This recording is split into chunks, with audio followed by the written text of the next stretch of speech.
Garth versus AJ, Chapter 10. If you have dogs or cats, you have to be very careful not to let them get near Humphrey, Miranda warned the rest of the class when we returned to room 26.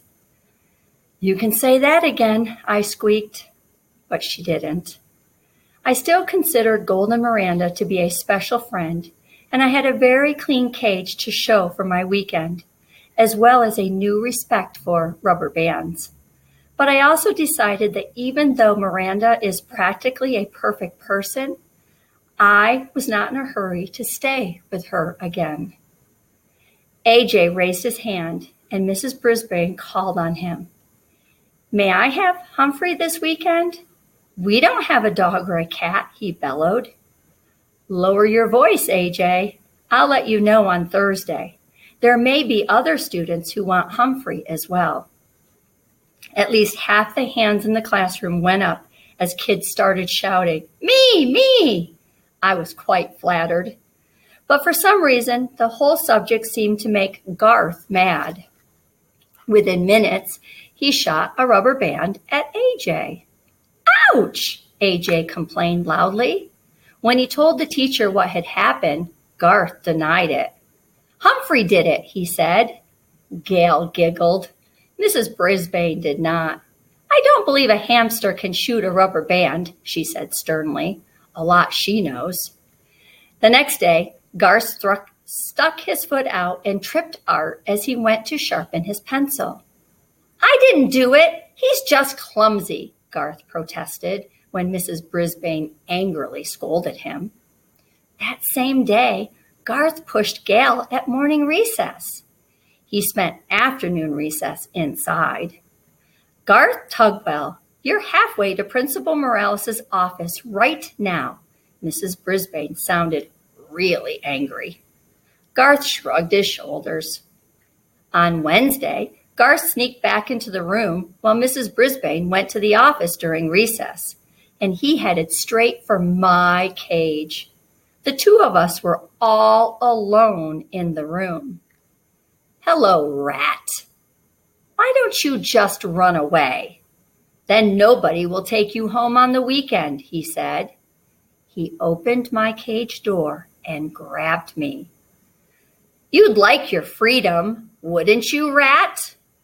He set me on the floor. My heart was pounding. Thump, thump, thump. Go on, rat, skedaddle. He gave me a little push with his hand. I scampered under the table. I wanted to say something, but for the first time ever, I was scared and squeakless. Have fun, he said, and in an instant, he was gone. I was pretty confused. For one thing, I didn't want to run away. I was perfectly happy staying in room 26 and having adventures on the weekend.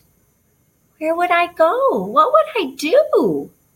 There was no time to waste. I scampered over to the cord that hung down from the blinds and grabbed on it. Then I started the old swinging routine, back and forth, swinging a little higher each time until I reached the tabletop. Back, forth, back, forth, back, forth, leap! There wasn't time to think about my queasy stomach as I raced into my cage, slamming the door shut behind me. Just then, Mrs. Brisbane returned. I darted into my sleeping house so she wouldn't see how hard I was breathing. I saw her look at the window, puzzled. She walked over to it and stared at the blind cord, which was still swinging. She reached out and stopped it with her hand. Then she shook her head and walked away. When recess was over, my classmates filed back into the class. Garth looked over at my cage, half smiling. But that smile quickly disappeared when he saw that the door was closed. He leaped out of his seat and looked in my cage. Howdy, I squeaked at him. Garth, please go back to your seat. Mrs. Brisbane told him. But Humphrey, he protested. Well, what is it? Mrs. Brisbane was getting irritated. He's in his cage, he said. A few of my classmates giggled, but not Mrs. Brisbane. In case you haven't noticed, he's always in his cage, Garth, she said. Now get back to your seat. Garth did what she said, but for the rest of the day, I noticed him staring over at me. On Thursday, Mrs. Brisbane announced that I would be spending the weekend at AJ's house. Yes, shouted AJ, delighted at the news. A few seconds later, a whole series of rubber bands hit AJ on his neck, shoulder, and head. Cool it, Garth, yelled AJ, jumping out of his chair. Man, I'm tired of these rubber bands. Garth acted innocent. I don't know where they came from. They could have come from anywhere. Garth did it, Heidi said. I saw him. Mrs. Brisbane didn't remind Heidi to raise her hand, but she did tell Garth to stay in during recess. Not fair, Garth muttered under his breath. When the bell rang for recess, Garth stayed in his seat. Mrs. Brisbane closed the door when all the other students had left and walked to his desk. Normally, I would have been napping at this time, but I was wide awake and wondering what the boy had to say. Garth, you've been acting strangely lately. You never got into trouble at all until 2 weeks ago. Now, you're shooting rubber bands at people and disturbing the entire class. Can you tell me why? Garth slowly shook his head no. Your grades are slipping too. Has something changed in your life? Garth slowly shook his head again. How about at home? Is anything wrong? Garth didn't shake his head. He didn't move a muscle. Should I talk to your parents about your behavior, Garth? Garth's face got very red. No, he said with a choking sound. Mrs. Brisbane moved closer and put her hand on Garth's shoulder. Tell me what's wrong. My mom's sick, he said. Real sick. Tears ran down his cheeks. I was feeling a little teary-eyed myself. How sick? Mrs. Brisbane asked. She lost a lot of weight, and she was in and out of the hospital, and now she's just tired all the time, and... Garth didn't try to finish his sentence. Garth wiped away his tears with the tissue Mrs. Brisbane handed him. That's why I can't take Humphrey home. My dad says we can't let anything bother Mom. Well, my little brother bothers her, and we let him in the house. Mrs. Brisbane smiled slightly. Humphrey is a big responsibility, Garth. That's why I don't take him home. My husband's been sick too. Did you know that?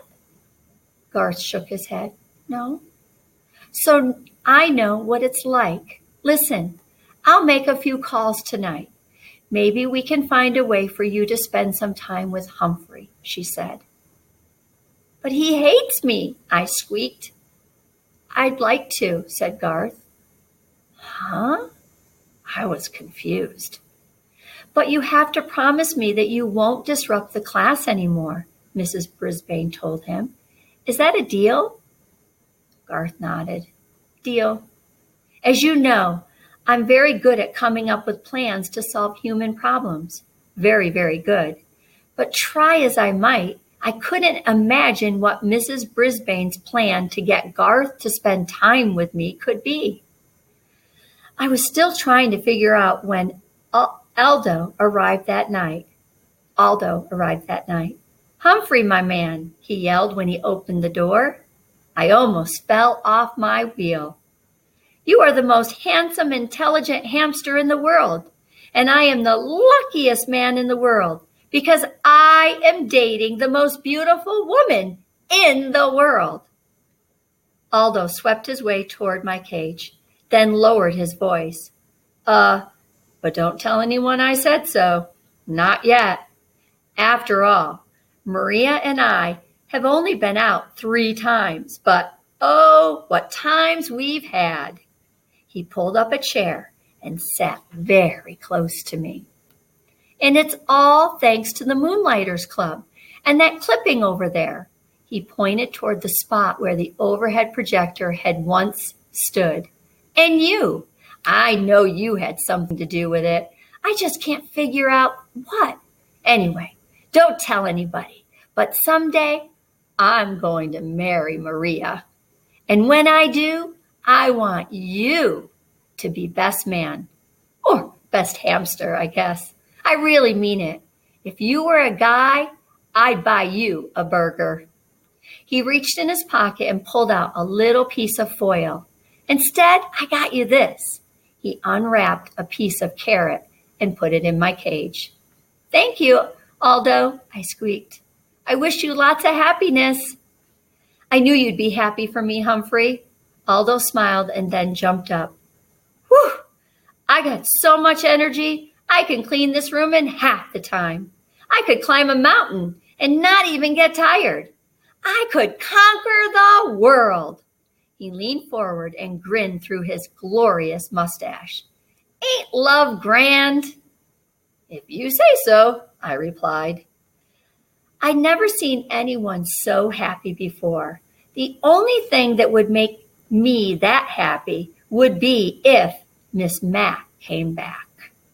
She's not coming back, and I'm still stuck with Mrs. Brisbane, and she's stuck with me. Say, what did she mean when she said she doesn't take me home because her husband's sick? Did she mean she would take me home if her husband wasn't sick? I thought about it all night and came up with the answer. No, no, no. She doesn't take me home because she doesn't like me. Maybe I'm lucky after all. Tip 10.